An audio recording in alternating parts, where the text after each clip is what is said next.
Okay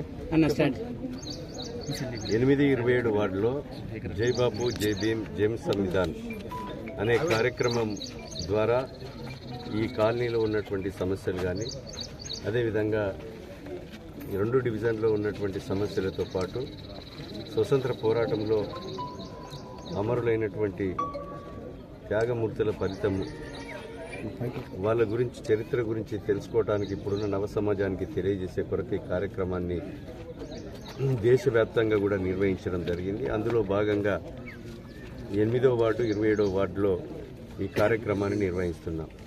ఈ కార్యక్రమంలో పాల్గొన్న ప్రతి ఒక్కరికి కూడా హృదయపూర్వకంగా ధన్యవాదాలు తెలియజేస్తూ అది ఈరోజు స్వతంత్ర పోరాటంలో అసూలు బాసినటువంటి మరి ఎందరో మహనీయుల చరిత్ర మరవలేనిది.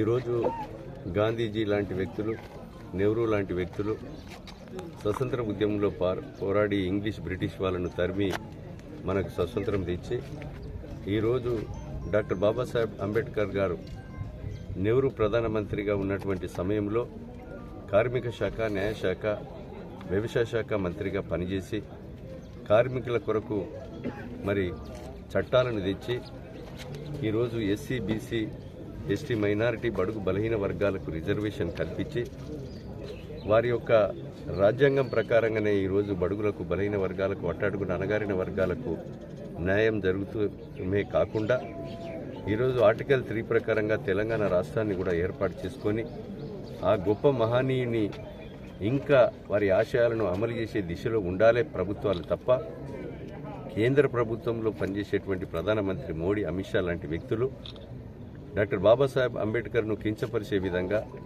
రాజ్యాంగాన్ని మార్చాలని, అదేవిధంగా వారిని డాక్టర్ బాబాసాహెబ్ అంబేద్కర్ను అవహేళన చేసే విధంగా అధికార అహంకారంతో మరి మాట్లాడేటువంటి విధానం ఏదైతే ఉన్నదో ప్రజాస్వామ్యవాదులు, కవులు, కళాకారులు, మేధావులు, బలహీన వర్గాల ప్రజలు అందరూ కూడా ఖండించవలసిన అవసరం ఉంది. కనుక ఈరోజు డాక్టర్ బాబాసాహెబ్ అంబేద్కర్ అనుకూలంగా ఈ దేశంలో స్వతంత్రం వచ్చిన తర్వాత నెహ్రూ ప్రధానమంత్రిగా ఉన్న సమయంలో మరి అనేక నూతన ఒరవరిని తీసుకురవచ్చి నెహ్రూ తదనంతరం ఇందిరాగాంధీ 20 సూత్రాల పథకం తెచ్చి మరి పేదలకు, బడుగులకు, బలహీన వర్గాలకు ప్రభుత్వ భూములు పట్టాలిచ్చి హక్కులు కల్పించడమే కాకుండా ప్రైవేటు బ్యాంకులతోని పేద వర్గాలు ఏదైనా వ్యాపారం చేసుకోవాలంటే అప్పు దొరకని పరిస్థితుల్లో ప్రైవేటు బ్యాంకులను, వాణిజ్య బ్యాంకులను తీర్చి పేదలకు రుణ సౌకర్యం కల్పించి మరి పేద వర్గాలకు అండగా నిలిచినటువంటి ఇందిరాగాంధీ అదేవిధంగా వారిని మరి ఉగ్రవాదుల చేతుల్లో ఈ దేశం కొరకు బలి కావడం జరిగింది. ఎందుకు చంపారు ఇందిరాగాంధీని, రాజీవ్ గాంధీని?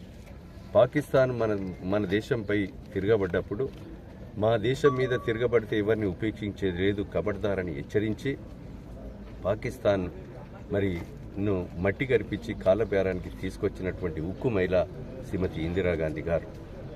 దాన్ని దృష్టిలో పెట్టుకుని ఉగ్రవాదులు మా దేశాన్ని ఖతం చేసినటువంటి వ్యక్తులను ఆత్మాహుతి దళాలుగా తయారై చంపుతామని చెప్పి ఇందిరాగాంధీని, రాజీవ్ గాంధీని ఇద్దరిని కూడా ఆత్మాహుతి దళాల పేరుతో ఉగ్రవాదులు చంపడం జరిగింది.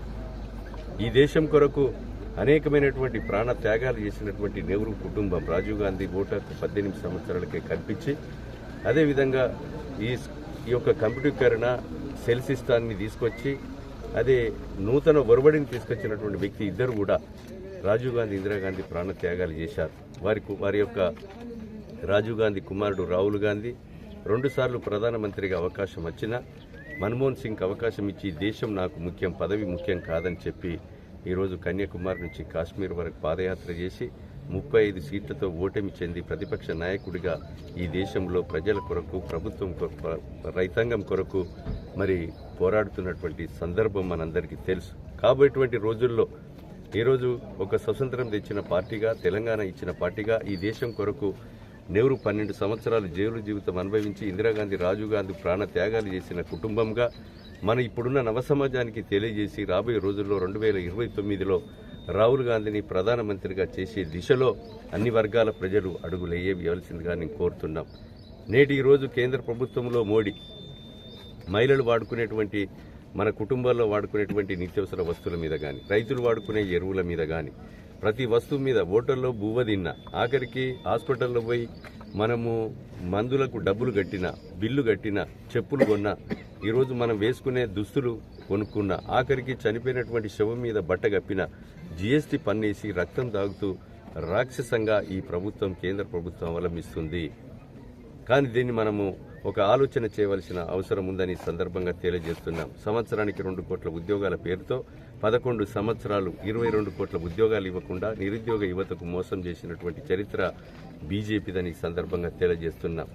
ఈరోజు రాముని అయోధ్య బియ్యము అక్షంతలని చెప్పి రేషన్ బియ్యము మొత్తం పసుపు కుంకుమతో కలిపి ఇంటింటికి తెలిపి కులాల పేరుతో, మతాల పేరుతో రెచ్చగొట్టి ఈరోజు 8 రాష్ట్రాల్లో బీజేపీతర రాష్ట్రాలను కూలగొట్టి రాజకీయ లబ్ధి కోసమే తప్ప ప్రజలకు చేసింది ఏం లేదని ఈ సందర్భంగా నేను తెలియజేస్తున్నాం. కనుక ఈరోజు కాంగ్రెస్ పార్టీ రేవంత్ రెడ్డి గారి నాయకత్వంలో తెలంగాణ రాష్ట్రంలో శ్రీమతి సోనియా గాంధీ ఇచ్చినటువంటి మాటలకు అనుకూలంగా ఈరోజు మహిళలకు ఉచిత బస్సు ప్రయాణం కానీ, ఈరోజు ఇంట్లో వాడుకునేటువంటి కరెంటు ఉచిత కరెంటు కానీ, రైతులు వాడుకునే ఉచిత కరెంటు కానీ, నిరుద్యోగ యువతకు 58,000 ఉద్యోగావకాశాలు కల్పించడం కానీ, వంట గ్యాస్ సిలిండర్ 500కే అందించడం కానీ, ఆరోగ్యశ్రీని పెంచడం కానీ, ఈరోజు కొత్త రేషన్ కార్డులు ఇవ్వడం కానీ, అదేవిధంగా ధనికుడు తినేటువంటి బువ్వను 55 రూపాయల కిలో చొప్పున కొని సన్నబియ్యం అందించే కార్యక్రమం కానీ ఈరోజు మనము రాష్ట్ర ప్రభుత్వం, పోయిన బీఆర్ఎస్ ప్రభుత్వం మిగులు రాష్ట్రాన్ని 8 లక్షల కోట్ల అప్పు చేసిన అప్పుకు మిత్తి అసలు కడుతూ 1,53,000 కోట్లు కట్టి ప్రజా సంక్షేమ పథకాలు ఈరోజు సన్న బియ్యాన్ని అందిస్తున్నాం. సన్న బియ్యం రావాలంటే సన్నబడ్లు పండించిన వాళ్లకు బోనస్ కూడా 500 ఇవ్వడం జరిగింది. ఈ ఒక్క జిల్లాలోనే 48 కోట్ల రూపాయలు బోనస్ ఇచ్చాం. రైతాంగానికి సన్న బియ్యం ఈరోజు 3 నెలలకు సరిపడు బియ్యాన్ని ఒకేసారి రేపు రేషన్ కూడా ఇవ్వబోతున్నాం. కొత్త రేషన్ కార్డులు ఇస్తున్నాం. కనుక ఈరోజు ప్రజా ప్రభుత్వాన్ని పేదలకు ఇందిరమ్మ ఇండ్లు కట్టించబోతున్నాం, 4.5 లక్షల ఇండ్లను. అదేవిధంగా ఈరోజు అర్హులైనటువంటి పేదలకు ఇండ్లే కాకుండా సంక్షేమ పథకాలు కూడా అమలు చేసే దిశలో కాంగ్రెస్ పార్టీ, కాంగ్రెస్ ప్రభుత్వం రాష్ట్రంలో కొనసాగుతుంది. దీన్ని, ఈ సంక్షేమ పథకాలను ప్రజలు రాబోయేటువంటి రోజుల్లో ఆలోచన చేసి రేపు మున్సిపల్ ఎన్నికలు జరిగినా, గ్రామాలలో సర్పంచ్ ఎన్నికలు జరిగినా, ఎంపీటీసీ, జెడ్పీటీసీ ఎన్నికలు జరిగినా ప్రజలు ఈ ప్రభుత్వానికి ఆశీర్వాదం ఇవ్వండని నేను ఈ నియోజకవర్గ శాసనసభ్యునిగా విజ్ఞప్తి చేస్తున్నాం. రాబోయేటువంటి 4 పర్యాయాలలో ఇంకా 4 సార్లు 4,000 ఇండ్లు, 16,000 ఇండ్లు వస్తాయి. పేదలకు ఇందిరమ్మ ఇండ్లు కట్టిస్తాం, నిజాయితీగా పనిచేస్తాం. అవినీతికి తావు లేకుండా ఈ ప్రభుత్వం నడుస్తుంది. మేము కూడా అవినీతికి తావు లేకుండా, ₹1 లంచం లేకుండా ఇందిరమ్మ ఇండ్లు కానీ, పేదలకు భూముల పట్టాలు కానీ, ఈరోజు ముఖ్యంగా 96 కులాలతో కలిగినటువంటి బీసీలను ఈరోజు 42% కలగాలని, 56.7% ఉన్నటువంటి బీసీలకు చట్టసభల్లో కూడా రిజర్వేషన్ కావాలని అసెంబ్లీలో తీర్మానం, భారతదేశ చరిత్రలో తొలి ముఖ్యమంత్రి తీర్మానం చేసి కేంద్ర ప్రభుత్వం మీద ఒత్తిడి తెస్తే మోడీ దిగొచ్చి మేము కులగణన చేపడతామని చెప్పడం జరిగింది. అది స్వాగతిస్తున్నాం. అదేవిధంగా 59 కులాలతో కలిగినటువంటి దళిత జాతి, మాల, మాదిగ, డక్కల, అదేవిధంగా ఇతర నేతగాని కులస్తులందరికీ కూడా ఈరోజు సుప్రీంకోర్టు తీర్పు ప్రకారంగా మొదటి రాష్ట్రంగా జీవోను డాక్టర్ బాబాసాహెబ్ అంబేద్కర్ రాసిన జయంతి రోజు సందర్భంగా ఆ జీవోనిచ్చి రేపు అంగన్వాడీ టీచర్లు, ఆయాలు, టీచర్సు, అదేవిధంగా ఏఈలను కానీ మరి వివిధ డిపార్ట్మెంట్లో ఉద్యోగావకాశాలు కూడా రిజర్వేషన్ కల్పించి ఏబీసీ వర్గీకరణను కూడా అమలు చేసిన ఏకైక రాష్ట్రం భారతదేశ చరిత్రలో అది రేవంత్ రెడ్డి గారి ప్రభుత్వం, తెలంగాణ రాష్ట్ర ప్రభుత్వం. ఇది ప్రజలు అందరూ కూడా అర్థం చేసుకుని ఈ ప్రభుత్వానికి మీ ఆశీర్వాదం ఉంచి రాబోయే మున్సిపల్ సర్పంచ్ ఎన్నికల్లో మీ దీవెనలు ఉండాలని మీకు ఈ సందర్భంగా తెలియజేస్తున్నాం. ఇస్తే రాబోయేటువంటి రోజుల్లో మీ సేవకుడుగా, నియోజకవర్గ శాసనసభ్యునిగా పట్టం కడతాం. మేము నిలబెట్టిన అభ్యర్థులకు మీరు సహకరించమని కూడా నేను ఈ నియోజకవర్గ శ్రేణులను, మున్సిపల్లో ఉన్నటువంటి అన్ని వర్గాల ప్రజలను, కార్మికులను ముఖ్యంగా కోరుకుంటున్నాం.